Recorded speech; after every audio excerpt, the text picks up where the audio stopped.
If you love Baltimore sports, you'll love WNST.net. Hi, everybody. I'm going to start talking, first of all, with the Orioles. As most of you know, they lost yesterday 6-3. Now, Jason Hamill was pitching, and I think most fans feel fairly confident when he's on the mound, along with Chen for the most part. And even though the final line on him, he gave up 4 earned runs, it didn't necessarily give a good aspect of his performance. He was winning 3-1 in the 7th inning. Then, as everybody watched, as Andino dropped the ball from Wieters, we just saw it kind of slip away. Then with a few back-to-back walks and hits, then all of a sudden the whole ball game was changed and we couldn't come back. Now our pitching is struggling. We have Mattis, who just got sent down after his poor performance on Sunday. I don't think that was really a surprise to anybody. He's been struggling a lot with his control. He doesn't go very far into the games, and I think that's the main problem with our pitching right now.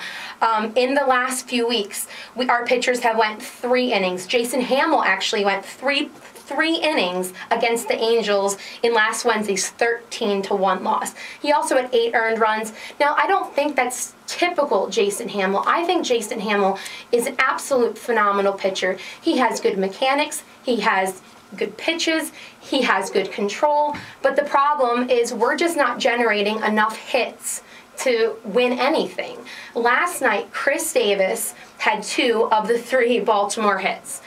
You cannot win ball games if you don't hit the ball. You also can't win ball games if you have fielding errors. Andino dropping a ball that was dead on thrown from Matt Wieters, that can't happen in baseball games. The other night, Chris Davis in right field, running up, just dropped the ball. You cannot have a winning ball team if you can't hit your pitchers, your starting pitchers can't go more than 4 innings, and you can't win with fielders that have problems. Now, I look at the corners, and that's where the biggest concerns, I think, are. We have Wilson Betemit, we have Mark Reynolds. Betemit, has 10 errors at third base. He has 2 at first base. We have Mark Reynolds. Now, he made a pretty good play last night, but we know that's not necessarily the norm. Our whole batting average, the batting average for the team has just went down drastically. We've actually lost 10 of our last 13, and we've only won 2 games since June 24th. Now, with Hunter going down to Norfolk, with Mattis going down to Norfolk, we're looking forward down in our farm teams to see what kind of talent we have.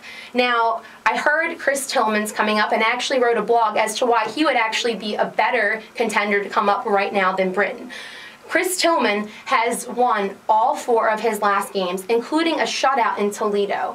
Now, he's thrown 27 strikeouts in only 21 innings. His control is much better, and I know a lot of Baltimore Orioles fans, they groan when they hear Chris Tillman, but he is the real deal this year. His ERA is 2.54, which is amazing, much better than last year.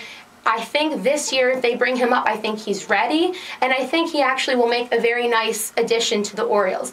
Now, bringing up Johnson, I also think that was a very, very good decision. We need some bullpen stability. Just the other day, we had Patton give up back-to-back home runs. So our bullpen, which was very reliable, is starting to falter as well. And you can't have that when the starting pitchers can't even get past 4 innings.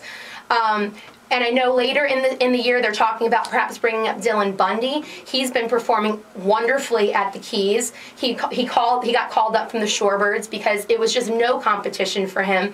He's 4-2 down there. He has 30 strikeouts. He is a beast. He can do this.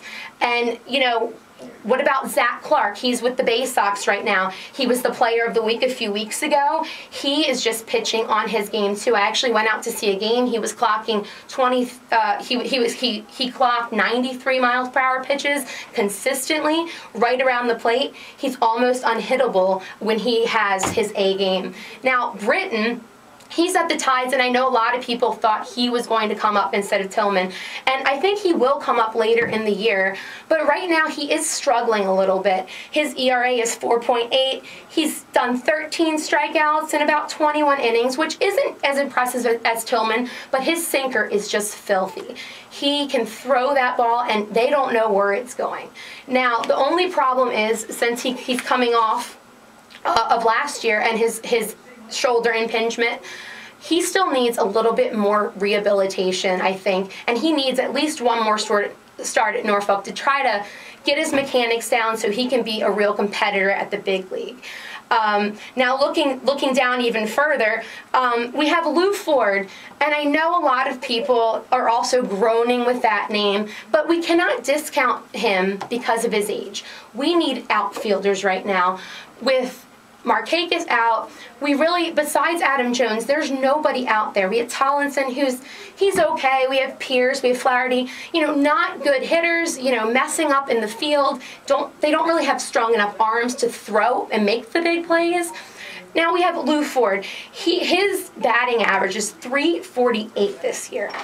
And just because he's an older guy, just because he's 35, R.A. Dickey, look at him. He's older, yet he is dominating. He was virtually unhittable. He was 5-0 for the Mets in the last month. Now, Jamie Moyer, he was 49 and we were going to sign him, so why not give Lou Ford just a little bit of a shot, because I think he'll actually prove his worth if he comes up this time. You have L.J. Hose down there, he was with the Bay Sox earlier, and he's ready to come up pretty soon too. I mean, he's performing very well down there, and even at Bowie you have Manny Machado, who was slumping at the beginning, but he has really heated up. He has 12 RBIs in his last 10 games. You have Widlansky, who had issues at the Tides last year, but he's batting over 300. He has his on base plus slugging percentage is astronomical. He has the makings of a very good major league player if he can just stop psyching himself out when he gets the call up. So I think I'm very excited with the prospects we have on the farm, and I think if we can go into the All-Star break above 500. Now we're 5 games above and we have 6 games to go.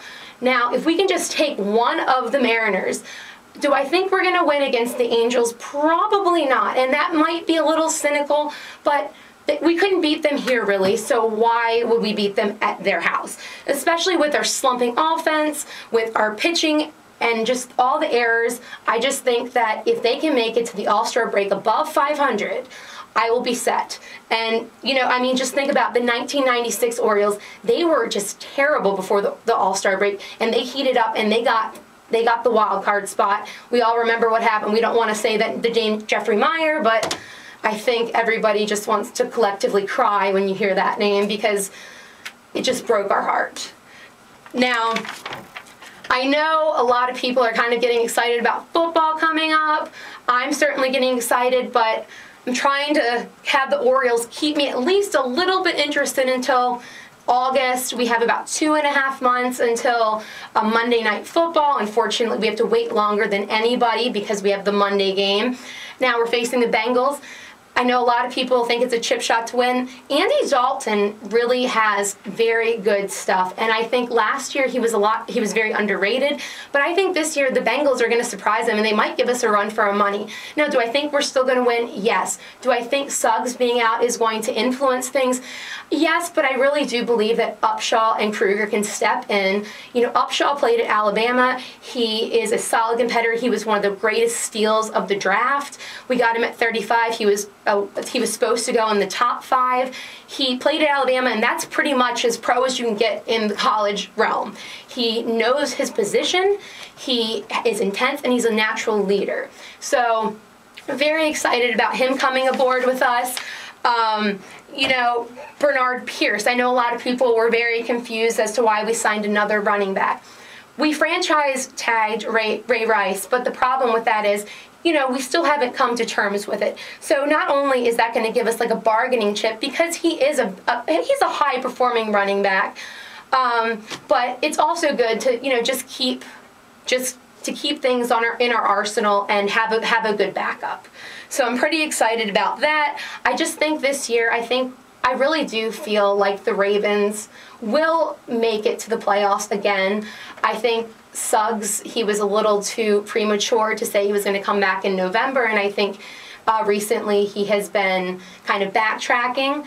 But I think that we have a solid team, and even if Ed Reed doesn't come back, but let's be realistic, it's Ed Reed.